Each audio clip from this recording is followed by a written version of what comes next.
Olá, ouvintes do podcast Preciso Saber. Seja bem-vindo a mais um episódio do podcast e neste episódio teremos a honra de receber Avraham Infeld, um nome importantíssimo da comunidade judaica em questão de sociedade e pertencimento. Eu sou Karina Calandrin, a host do podcast Preciso Saber e também professora da Academia Judaica. Neste podcast, você vai ter a oportunidade de ouvir Avraham Infeld falar um pouco mais sobre a criação de dois projetos essenciais que hoje temos na comunidade: o Taglit Birthright Israel e também o Hillel. Dois projetos que hoje são pilares da nossa comunidade em questão de pertencimento e formação comunitária. Espero que aproveite essa oportunidade e confira outros episódios que temos para você. JCAST. Pessoal, com muita alegria e satisfação e honra, hoje o podcast da Academia Judaica tem o privilégio de poder conversar com um dos maiores pilares da educação judaica no mundo contemporâneo, o professor Avraham Infeld.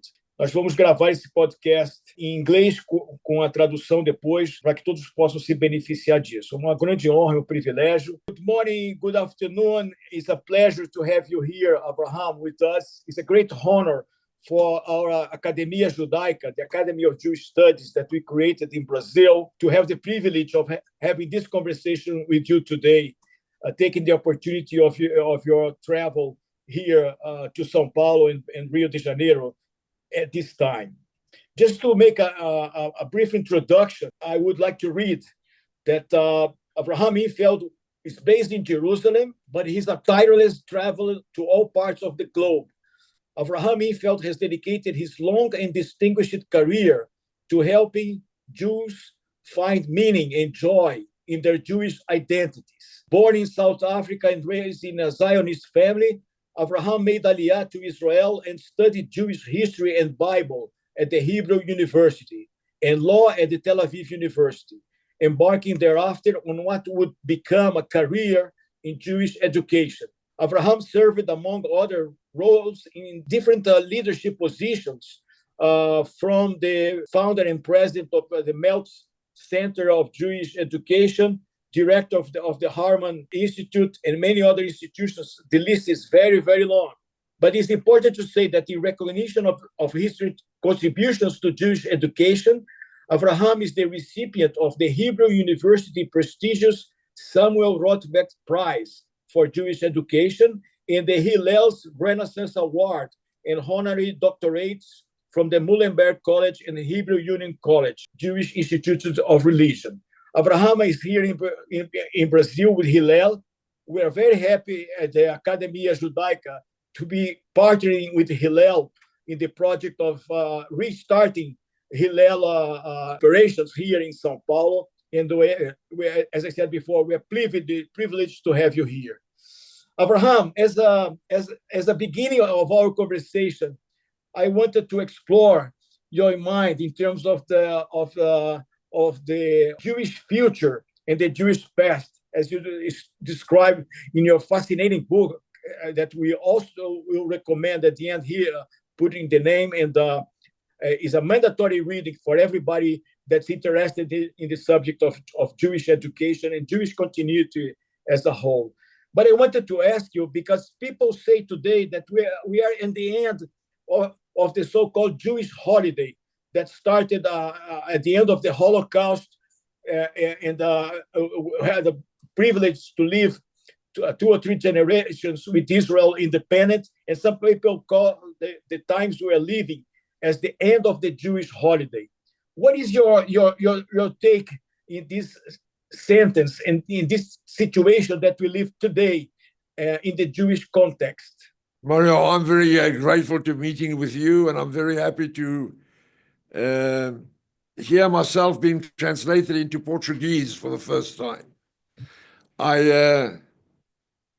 My involvement in the field of education, much more than what is traditionally called education, which is teaching in schools, I've devoted my life in Jewish education to trying to create for large numbers of Jews moments of education which will be expressed by them as wow moments in which they think of issues relating to their lives and the lives of the Jewish community as something that they hadn't thought about in the past.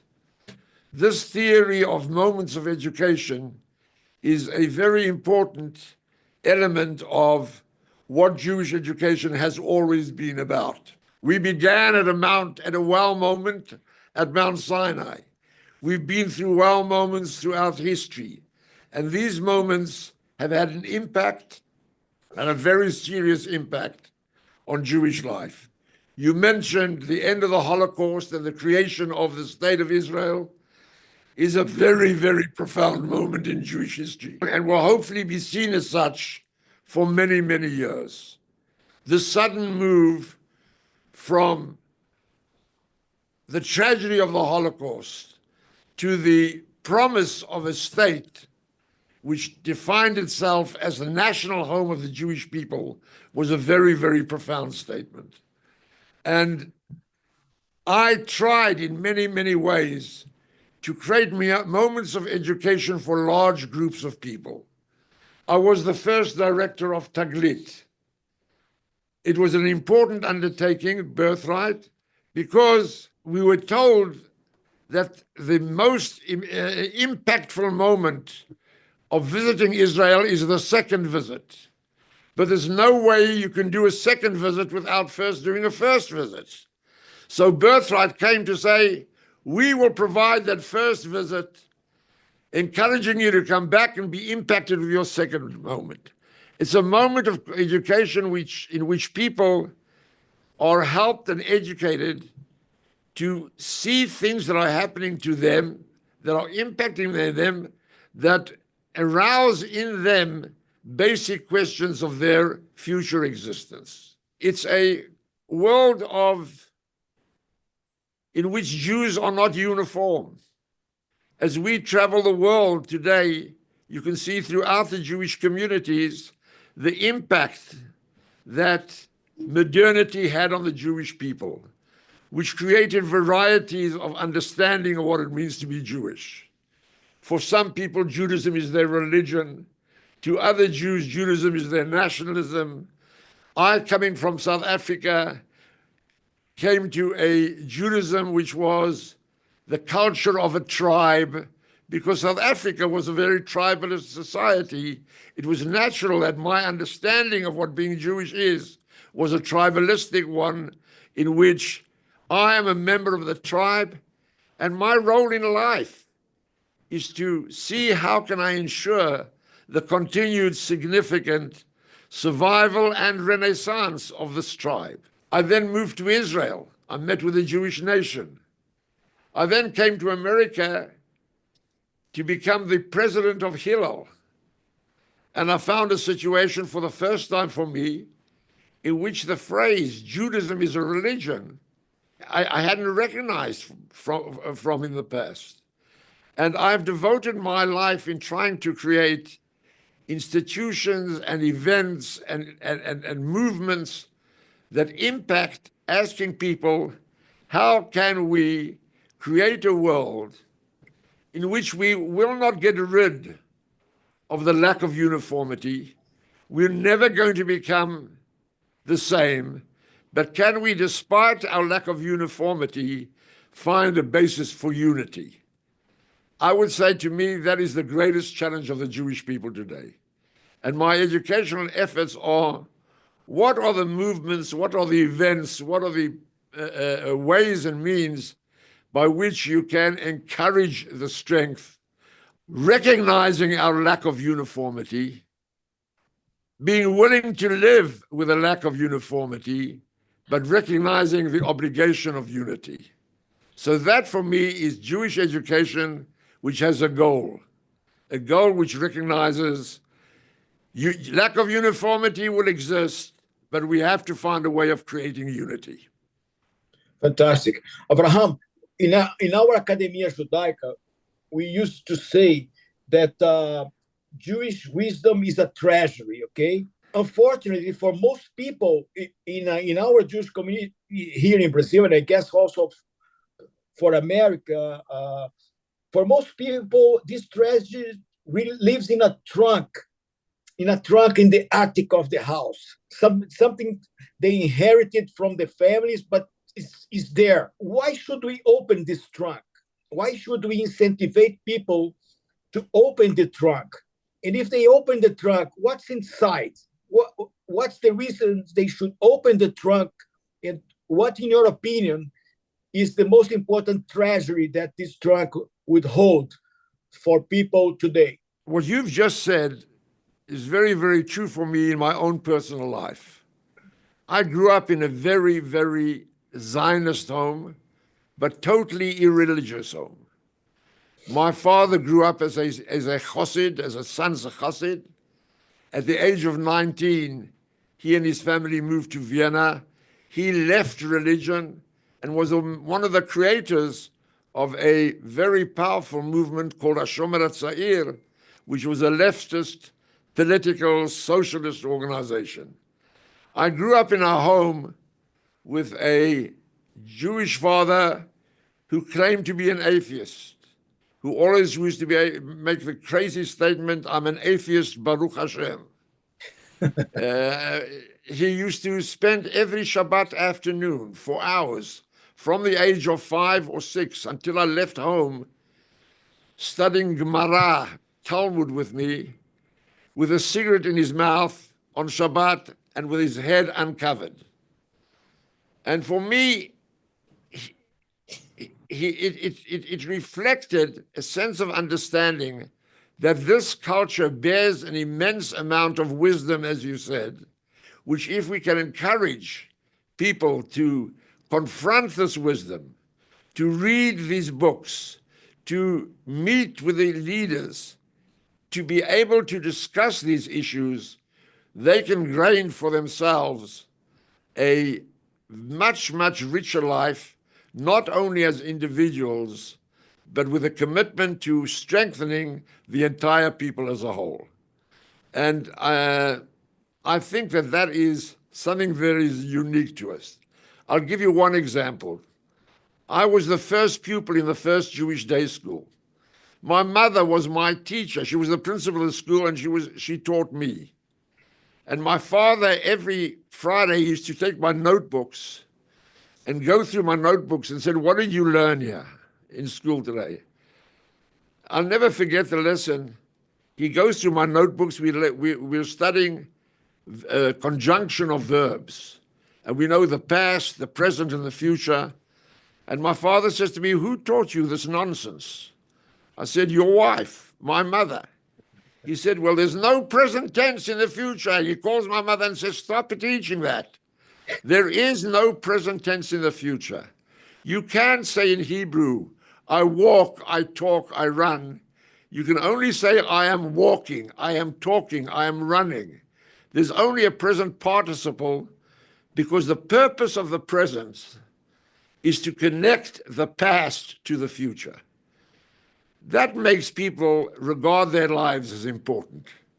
Living at a moment in the present in which the role, the function of that present is how can we take from the past that which will impact on the future.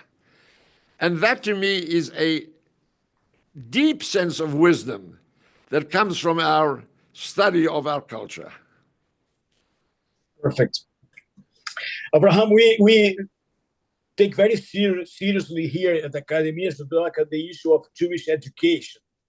Our purpose and reason of existence is really to try to close the gap, give the Jewish community an opportunity to learn more and become more literate about all the background and the history and the treasury, as you said and we spoke. Now, what would be your advice as a long-time Jewish educator for the Jewish educators of today, people involved in Jewish education projects? What would be your advice for them? First of all, recognize that the people you are trying to teach come from different backgrounds. And if you are there to supply a moment of education, know that moments of education are never moments of education for everybody. Something that can be a moment of education for some may be irrelevant to others. Therefore, the role of the educator is to try to ensure providing a maximum amount of moments of education to a maximum amount of people during a minimal amount of time that you have for the subject. That's the challenge. And that is why I developed for myself and for all the work that I did, and which impacts Hillel immensely, an education which talks about 5 central legs to the idea of Jewish education. This number 5 is a very, very great number for an educator, because you will never succeed in educating to get someone to follow you all 5 unless you convince them that you are 100% right and it's the only way, it's the only truth. The world is not willing to accept today that there is only one truth. There are exceptions to that. We can see it in Israel. There are small groups developing who think there is only one way.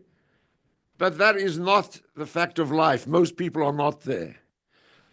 That is why our tradition tells us, choose, make choices. And my educational method is, how can I take the central 5 legs of what is Jewish education and say to the people I'm trying to impact, can you come to experience, to understand, to think about these 5 legs, which I'll tell you what they are in a moment, and ask yourself, how can I include in my life 3 out of the 5? Why 3 out of 5? The magic number is that if you choose 2 out of 5, you could have nothing in common with other Jews. But if you find a way of choosing and internalizing in your life 3 out of the 5, you will always have something in common with other Jews. And those 5 legs are, first of all, Jewish memory. The first function of a Jewish educator is, how do you take other people and help them link their very important personal memory to the collective memory of the Jewish people. Without that, there can't even be a beginning to Jewish education. You have to talk out of a language of memory, because memory is the glue of identity. The second important lesson is, we are a family. I get that from my world of tribalism, but much more than that. Jewish teachings today teach us that we're a family. It's an interesting thing when we talk about converted Jews. There are 2 understandings of a converted Jew. Somebody who joins you is called a converted Jew, but somebody who leaves you is called a converted Jew. You know why? Because that is a distinctive factor in being a family. How do you join a family? You're either born into it or you're adopted into it. The conversion to Judaism is an adoption process. How do you leave a family? You don't. You may think you have, but ask the family. Those 2 understandings of family are very, very important. Help Jews develop a sense of belonging to this thing called the Jewish family. A sense of desire to impact its future is very important. The third leg that I talk about is that moment of impact by human beings of something beyond human. And Mount Sinai, the ability to relate to a world in which you are recognized that you are not the only people in this world. There are others. And interestingly, Judaism always taught that if you want to be a righteous person, you only have to keep the 7 laws of Noah, unless you happen to be Jewish. Then you're stuck with 613. What a crazy concept that is. But you know what that says to people? You don't have to be me to be right. You can be you and still be right. Wow, what an important lesson. I think that our meeting at Mount Sinai is what gave us. And then there's the land and the state of Israel, which is the fourth leg. And the fifth leg is the Hebrew language, which is the carrier of so many of these concepts. I spoke last night and I told my audience, this crazy phrase, to fall in love, where does that come from? That's a Calvinist theory of people who fall in love because passion is a sin. Judaism doesn't say passion is a sin. We don't say fall in love in Hebrew. We say lehitahev in a unique grammatical form, which is always reflexive. Hitpael, it's always reflexive. It's a different concept of love. Our language carries these messages. The connection between kadima and kodem, forward and past, is built into the language of our people. I don't know how many Hebrew teachers know how to use these connections in teaching their work. Tzedakah, we don't do charity. Charity begins with a sufferer. Tzedakah begins with a person who can help the sufferer. It comes from the Hebrew word tzedek. So the language itself bears. If people will find a way of internalizing in their lives at least 3 out of 5 legs, wow, we could be a people that is unified without being uniform. And in that way, we would be what Abraham promised we would be, not this Abraham, but the other Abraham, the first one, Avraham Avinu. He said, our role is to ensure that all the families of earth benefit from our existence. I would love that again to become a central facet of Jewish life. Fantastic, fantastic. Even though we have big challenges in our current situation, including in Israel, in terms of trying to be unified, in terms of several different conflicts we have over there, right? Are you still optimistic about the outcome of the situation, both in Israel and for the Jewish people facing such a wave of anti-Semitism today? I'll tell you, I'm not optimistic, but I'm a realist.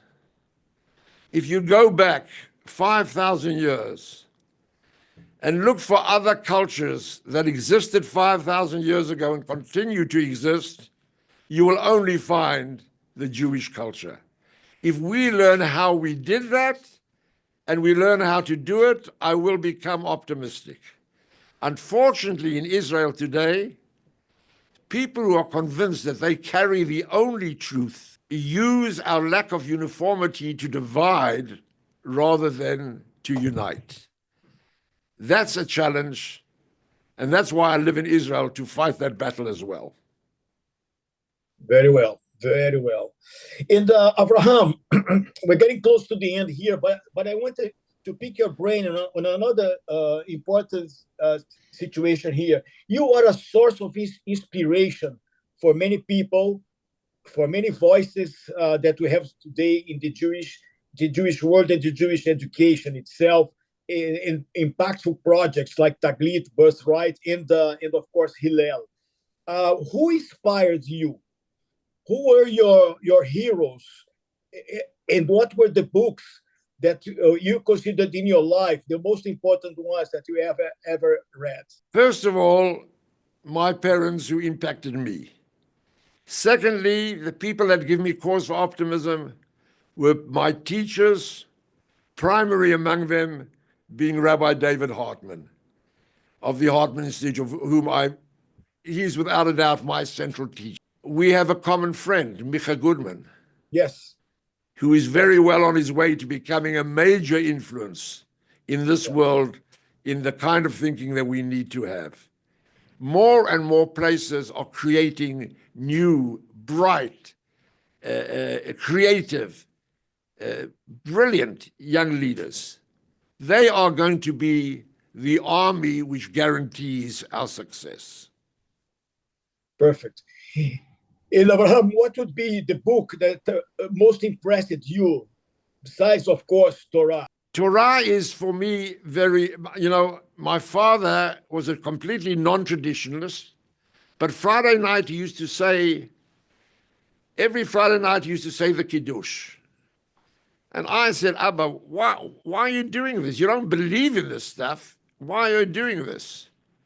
He says it's the one connection on a Friday night where not only do I connect with other Jews, but something very important happens. I first read, we say the Kiddush, we read the first part of the Kiddush, which talks about our being equal to other men. It talks about the creation of man, creation of the world, creation of people, creation of women. You drink a little bit of wine, and then you talk about remembering the Exodus from Egypt.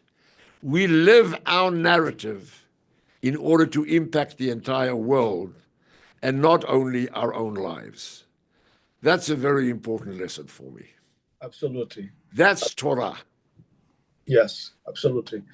Avraham, we are close to the event of Shavuot in our calendar. And as you said, one of the ways to unify us is by getting around our own calendar, and our calendars are full of Jewish content.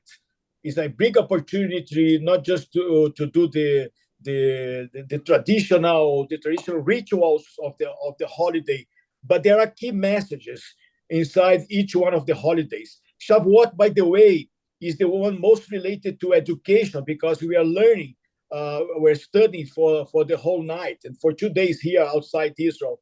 What is your most important take in advance of Shavuot? That's a lesson to be learned from what happens in this point in our calendar. There are two issues I learned from Shavuot. Number one, about the Jewish calendar, that we don't have special days in our calendar, we have special periods. If you look throughout our calendar, almost every festival, every fast, everything is connected to something else. Rosh Hashanah to Yom Kippur, Pesach to Shavuot, the 9 days of Av before Tisha B'Av. It's always a period. Don't think of miracles happening in single days. They happen because of impacting periods. But Shavuot is also called Chag Matan Torah. What a strange, the day of the giving of the Torah. We weren't told that Pesach is the day of our being given an opportunity to leave Egypt. It's the day of Yetziat Mitzrayim, not Hotzaat Mitzrayim, Yetziat Mitzrayim. Shavuot is Matan Torah. It happened once. It's our responsibility to accept the Torah each and every year. Getting people excited about the Jewish future opens up our door to our accepting the Torah, our getting involved in reinterpreting the Torah, our getting involved in giving it meaning that is relevant today. I was involved 20 years ago with the creation of Hillel in Rio de Janeiro. I was there the night before last to celebrate the 20th anniversary. I couldn't believe the impact that it had in Rio de Janeiro from that very small beginning to what it is today. I'm talking over here now about Hillel in São Paulo, and I plan to come back in 20 years' time to celebrate the 20th anniversary of Hillel in São Paulo. We hope you have all the opportunity to do that. And from our part, from Academia Judaica, you can rest assured that in this potential joint venture with us, we'll make everything to make this happen and bring you here 20 years from now. No doubt about it. And I look forward to seeing you in July in Israel. Yes, sure. And Avraham, I wanted to thank you very, very much. Not just only for being kind and available for us to do this conversation, but also to do the effort and come to Brazil, come to Rio, and come to São Paulo and do it again, like you said you did 20 years ago in starting up Hillel in Rio. And I wish all the good luck for Hillel in São Paulo as well. I wanted to thank the Federation of São Paulo to opportunity to host us in recording this podcast the best way and easiest way according to Avraham's agenda. And I strongly recommend everybody listening here to go right now and read the book A Passion for a People.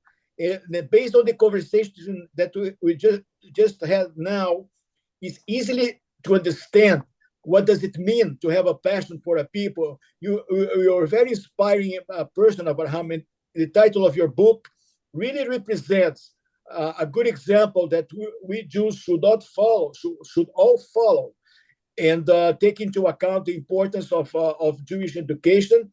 And as you said, I already feel part of your family, even though this is our first meeting here. But I feel I'm a part of your family forever and for a lot of time. Thank you very, very much. Thank you very, very much. What an honor to meet with you. Thank you very much. Você acabou de ter uma oportunidade riquíssima de escutar um podcast com Avraham Infeld, um dos fundadores do projeto Birthright Israel, o Taglit, e também o Hillel. 2 projetos que hoje são pilares da nossa comunidade e que têm mais de milhares de participantes mundo afora, que foram responsáveis pela integração de jovens que antes estavam desconectados com o judaísmo e com um senso de pertencimento cultural e também religioso na nossa comunidade. Espero que tenha aproveitado essa oportunidade e fique conosco para mais episódios nos canais da Academia Judaica e também nas nossas redes sociais. Até uma próxima!